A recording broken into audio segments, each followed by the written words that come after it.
नमस्कार दोस्तों, स्वागत है आप सभी का हमारी एक और बिंदास नॉलेजेबल वीडियो में। जी हां दोस्तों, आपको बता दें कि या तो अमेरिका और पश्चिमी देशों द्वारा भारत की तरक्की देखी नहीं जा रही है, या फिर चीन, भारत और ब्राजील का एक साथ मिलकर रूस से दोस्ती करके ब्रिक्स जैसे मजबूत देश का संगठन खड़ा करना अमेरिका को हजम नहीं हो रहा है। और दोस्तों, ऐसा लग रहा है कि नाटो जैसे 32 देश के संगठन को भी यह बात पच नहीं रही है। जी हां दोस्तों, नाटो जो कि दुनिया का सबसे ताकतवर सैन्य संगठन माना जाता है और इसे अमेरिका लीड करता है, उसी नाटो के चीफ ने भारत, चीन और ब्राजील का नाम लेकर खुले तौर पर धमकी देते हुए कहा है कि अब इन तीनों देशों पर 100% का सेक्शंस लगाया जाएगा, क्योंकि यह तीनों ही देशों के संबंध रूस के साथ बहुत ही ज्यादा अच्छे हैं और यह रूस से सामान खरीदना बंद नहीं कर रहे हैं और रूस में सामानों को भी बेच रहे हैं। यानी कि दोस्तों, नाटो के द्वारा निशाना रूस को बनाया जा रहा है, लेकिन अमेरिका रूस से सीधे मुकाबला नहीं कर सकती है। ऐसे में प्रतिबंध लगाने की धमकी किसी और को नहीं बल्कि भारत, चीन और ब्राजील को दी जा रही है, क्योंकि असली डर तो इन्हीं तीनों देशों के द्वारा पश्चिमी देशों को सता रहा है। लेकिन नाटो देशों के इस रोक लगाने पर भारत के फॉरेन मिनिस्टर एस जयशंकर जी ने जो मुंहतोड़ जवाब दिया है, उसे शायद ही यूरोपीय और अमेरिका के देश भूल पाएंगे।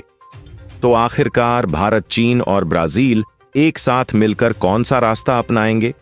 रूस का साथ छोड़ेंगे या फिर नाटो को उसकी औकात दिखाने की तैयारी में है?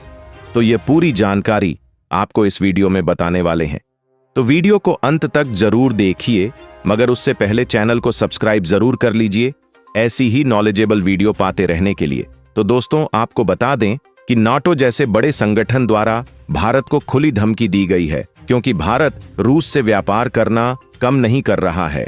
तो इसमें किसकी क्या चाल चल रही है, यह तो पता लग ही जाएगा, लेकिन इसके बारे में हम आपको आगे विस्तार से बताएं, उससे पहले आपको यह जानना जरूरी है कि आखिरकार नाटो है क्या। तो दोस्तों, नाटो की बात करें तो आपको बता दें कि असल में यह बात साल 1949 की है, जब अमेरिका, ब्रिटेन, कनाडा और फ्रांस सहित 12 देशों ने मिलकर नाटो का गठन किया था, जिसकी अगुवाई अमेरिका ने की थी और अमेरिका की ही अगुवाई में इसकी स्थापना संधि पर वॉशिंगटन डीसी के मेलन ऑडिटोरियम में हस्ताक्षर किए गए थे। इसका मकसद तत्कालीन सोवियत संघ की बढ़ती ताकत यानी यूरोप में विस्तार को रोकना था, जहां नाटो की संधि में यह बात कही गई थी कि यदि इसके सदस्य देशों में किसी पर भी यदि कोई हमला करता है या फिर किसी प्रकार से हानि पहुंचाता है, तो यह माना जाएगा कि यह हमला नाटो के सभी मेंबरों पर किया गया है। ऐसे में नाटो में शामिल सभी देश उस दुश्मन के खिलाफ हमला बोल देंगे। यानी कि ऐसे में देखा जाए तो नाटो के पास अपनी कोई सेना नहीं है, लेकिन सदस्य देश संकट की स्थिति में सामूहिक सैन्य कार्रवाई कर सकते हैं। कहने का मतलब यह है, सदस्य देश मिलकर एक दूसरे की मदद करते हैं। और सरल शब्दों में कहे तो में नाटो का मुख्य काम या फिर लक्ष्य इसके सदस्य देशों को स्वतंत्रता और सुरक्षा की गारंटी देना है। और हालांकि अमेरिका ने इसका गठन अपने मंसूबों को पूरा करने या यूं कहें कि अपने हित के लिए किया था और सभी देशों से आगे था, इसलिए इसकी लीडरशिप अमेरिका ने अपने हाथ में ले ली, जिसका मुख्य उद्देश्य यह था कि अगर कोई अमेरिका से भिड़ने की कोशिश करता है तो उन्हें पहले इन नाटो देशों से सामना करना पड़ेगा, जो कि किसी एक देश के लिए बिल्कुल भी संभव नहीं है। लेकिन अब इसी नाटो ने एक नई आग भड़का दिया है।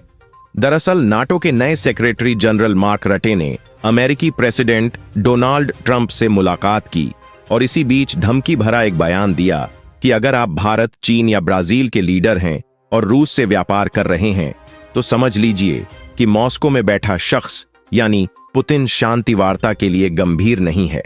मैं 100% सेकेंडरी सैंक्शन लगाने जा रहा हूं और यह आपको बहुत भारी पड़ सकते हैं।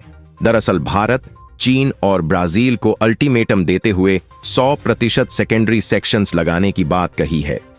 इतना ही नहीं बल्कि धमकी भरे लहजे में इन्होंने यह तक कह दिया कि भारत, चीन जैसे देशों को पुतिन को फोन करके युद्ध रुकवाना चाहिए, वरना उनकी खुद की अर्थव्यवस्था तबाह हो जाएगी। अब आप पूछेंगे कि नाटो को अचानक इतनी मिर्ची क्यों लगी है? तो देखिए, रूस यूक्रेन युद्ध वॉर को 3 साल हो चुके हैं और यह युद्ध रुकने का नाम नहीं ले रहा है। पश्चिमी देशों ने रूस पर हजारों प्रतिबंध लगाए, यह सोचकर कि रूस की अर्थव्यवस्था घुटने टेक देगी और वह युद्ध बंद कर देगा। लेकिन भारत और चीन जैसे देशों ने रूस की नया को डूबने से बचा लिया और पश्चिमी देशों ने जैसा सोचा था उसका बिल्कुल उल्टा हुआ।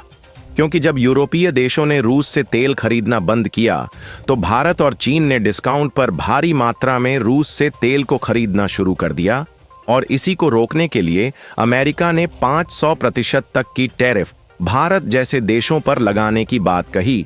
लेकिन काम इससे भी नहीं चला, बल्कि रूस से तेल इंपोर्ट कम होने के बजाय और भी ज्यादा बढ़ गया और बीते जून महीने में तो इसने 11 महीने का रिकॉर्ड तोड़ दिया, क्योंकि भारत हर दिन रूस से 2 मिलियन बैरल से ज्यादा तेल रोजाना खरीद रहा है।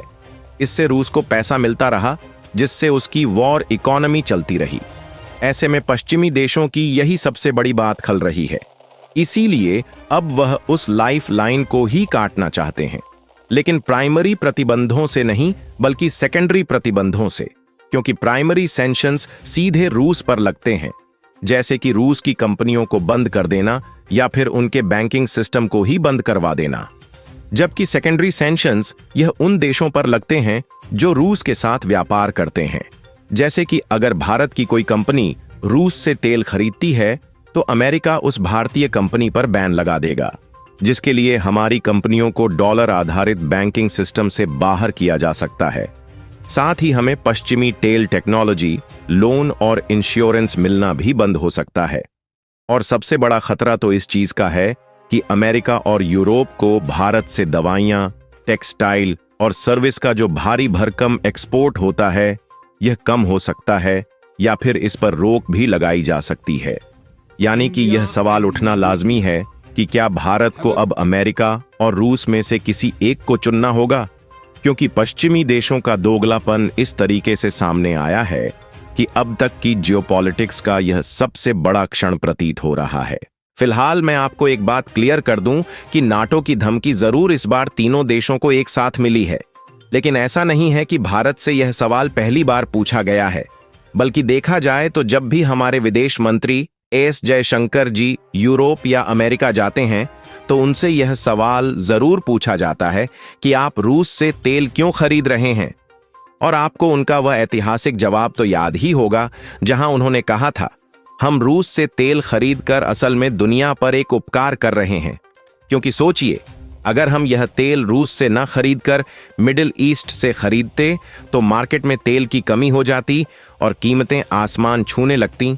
और हाल ही में एक रिपोर्ट भी निकल कर आई थी जिसमें बताया गया था कि भारत ने दुनिया को बचा लिया, क्योंकि अगर नहीं खरीदा होता रूसी तेल तो आज कच्चे तेल की कीमत $130 को पार कर गई होती, जो कि आज 65 से $750 के बीच है।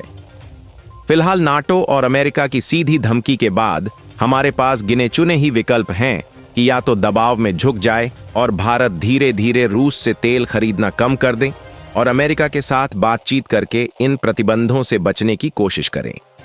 लेकिन इससे हमारी एनर्जी, सिक्योरिटी और इकोनॉमी पर असर पड़ेगा। इसीलिए हमें डटे रहना होगा और भारत अपने स्टैंड पर कायम रहे, साथ ही कहे कि हम एक स्वतंत्र देश हैं और अकेले अपने फैसले खुद लेंगे, जिसके लिए हमें ग्लोबल साउथ के बाकी देश जैसे ब्राजील, दक्षिण अफ्रीका को साथ लेकर पश्चिमी दबाव के खिलाफ एक मोर्चा बनाना पड़ सकता है। सबसे अच्छी बात तो यही है कि रूस युद्ध को बंद करने को तैयार हो जाए, जिससे यह पूरा संकट ही टल जाएगा। वैसे तो यह समय भारत की विदेश नीति की सबसे बड़ी परीक्षाओं में से एक है। बाकी आपके इस पर क्या विचार है? अपनी राय हमें नीचे कमेंट बॉक्स में जरूर बताएं और इस वीडियो को एक लाइक करके अपने दोस्तों और संबंधियों तक शेयर जरूर करें ताकि उन्हें भी जानकारी मिल सके। इसी तरह और भी नॉलेजेबल वीडियो प्राप्त करते रहने के लिए हमारे चैनल को सब्सक्राइब जरूर सेलेक्ट कर ले। धन्यवाद। जय हिंद, जय भारत।